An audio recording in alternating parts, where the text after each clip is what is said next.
हरियाणा के मुख्यमंत्री नायब सिंह सैनी ने कहा कि कुरुक्षेत्र में भगवान श्री कृष्ण द्वारा अर्जुन को दिए गए गीता के दिव्य ज्ञान संदेश को पूरे विश्व में फैलाया जा रहा है।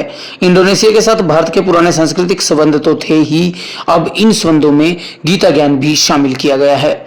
सीएम ने इंडोनेशिया के बाली संसद सभागार में चल रही 3 दिवसीय गीता महोत्सव के छठे आयोजन के अवसर पर अपना वीडियो संदेश प्रेषित किया। इस दौरान इंडोनेशिया ने गीता पर डाक टिकट भी जारी किया। मुख्यमंत्री ने कहा कि इंडोनेशिया में स्वामी ज्ञानानंद जी महाराज के तत्वावधान में अंतर्राष्ट्रीय गीता महोत्सव का आयोजन किया गया है। यहाँ के नागरिक भी गीता का ज्ञान प्राप्त कर आगे प्रचार करेंगे ताकि इस ज्ञान के आलोक से जगत का कल्याण हो सके। उन्होंने कहा कि इंडोनेशिया के नागरिकों को स्वामी ज्ञानानंद जी ने गीता को जीवन में उतारने की प्रेरणा दी। इससे इंडोनेशिया व भारत के संबंध मजबूत होंगे। मुख्यमंत्री नायब सैनी ने कहा कि अब कुरुक्षेत्र से बाहर विदेशों में भी गीता महोत्सव का आयोजन किया जा रहा है। अब तक Mauritius, London, Canada, Australia, Sri Lanka और यूके में अंतर्राष्ट्रीय गीता महोत्सव का आयोजन हो चुका है। आने वाले समय में अन्य देशों में भी अंतर्राष्ट्रीय गीता महोत्सव का आयोजन किया जाएगा। सीएम ने इंडोनेशिया के नागरिकों से आह्वान किया कि वे गीता के दिव्य संदेश को अपने जीवन में उतारें। इस मौके पर गीता मनीषी स्वामी ज्ञानानंद जी महाराज ने कहा कि गीता से दुनिया को जीवन जीने की कला और सद्भाव एवं शांति का मंत्र मिलता है। यह सामंजस्य का प्रतीक है। गीता के मूल मंत्र से ही विश्व का कल्याण संभव है। यदि 1 मिनट गीता का भी पाठ किया जाए तो व्यक्ति विचार और मन से मजबूत बनता है। इंडोनेशिया के बाली में अंतर्राष्ट्रीय गीता महोत्सव को लेकर पूरा उत्साह और जोश नजर आया।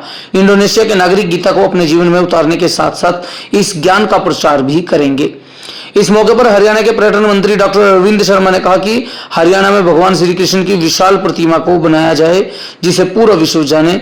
इसके लिए प्रदेश के पर्यटन विभाग की तरफ से हर संभव सहयोग दिया जाएगा। वेदकरण MWS तृतीय बाली के सीनेटर डॉक्टर आई गुस्ती नुगरा आर्य ने कहा कि इंडोनेशिया में गीता के प्रति लोगों को पहले से ही बहुत लगाव है, लेकिन अब अंतर्राष्ट्रीय गीता महोत्सव के आयोजन से आम जन का गीता से और अधिक जुड़ाव होगा। उन्होंने कहा कि बाली भारत का छोटा भाई है। यहाँ पर वो गीता को लेकर कार्यक्रमों का आगे भी आयोजन करते रहेंगे। इस मौके पर विदेश मंत्रालय दक्षिण क्षेत्र की सचिव डॉक्टर नीना मल्होत्रा, बाली विधायक प्रोफेसर सोमवीर, बाली में भारत के CGI शशांक विक्रम, विधायक बुद्धि उत्तमा, विधायक रॉकी, विधायक मेदू पार्ता, हरियाणा महिला आयोग की चेयरपर्सन रेणु भाटिया, चेयरमैन सुषमा गुप्ता, करनाल की मेयर रेणुबाला गुप्ता, मानद सचिव उपेंद्र सिंघल, 48 कोष मॉनिटरिंग कमेटी के चेयरमैन मदन मोहन छावड़ा समेत बाली में गीता महोत्सव में शिरकत की। राष्ट्रीय गीता महोत्सव के शुभ अवसर पर मैं आप सबको हार्दिक बधाई देता हूं। मैं ईश्वर से प्रार्थना करता हूं कि वह आपके जीवन को ज्ञान के आलोक से जगमगाए और आपकी जीवन यात्रा सुख शांति से परिपूर्ण हो। मैं आपको इस बात के लिए भी बधाई देता हूं कि गीता के पावन संदेश की गूंज इंडोनेशिया के बाली में भी सुनाई दे रही है। साथ ही मैं गीता मनीषी स्वामी ज्ञानानंद जी महाराज को प्रणाम करते हुए विशेष तौर पर उनका आभार प्रकट करता हूं कि उन्होंने गीता के पावन ग्रंथ का सरलीकरण करके हम सबको इसे अपने जीवन में उतारने की प्रेरणा दी। इंडोनेशिया और भारत के सांस्कृतिक संबंध सदियों पुराने हैं। यहाँ के मंदिर, परंपराएं और जीवन मूल्यों में भारतीय संस्कृति स्पष्ट दिखाई देती है। यह हमारे लिए गर्व का विषय है कि हजारों किलोमीटर दूर बसे भाई बहन आज भी हमारी साझा विरासत को उसी श्रद्धा से संजोए हुए हैं। मित्रों, भारत की संस्कृति में प्राचीन काल से ही वसुदैव कुटुंबकम का भाव प्रधान रहा है। इसी महान राष्ट्र में हरियाणा के धर्म क्षेत्र कुरुक्षेत्र में भगवान श्री कृष्ण ने अर्जुन को कर्मयोग का दिव्य संदेश दिया था।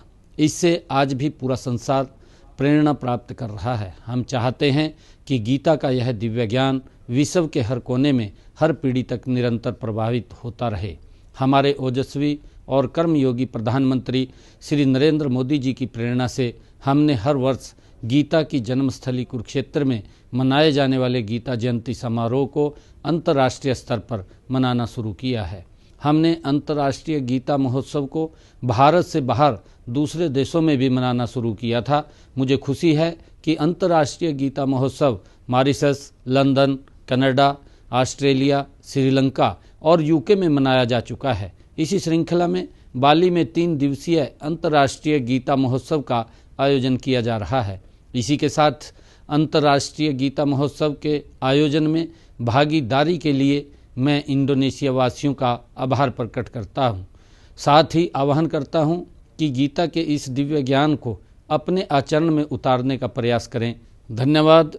जय श्री कृष्णा, जय हिंद, जय हरियाणा, जय भारत।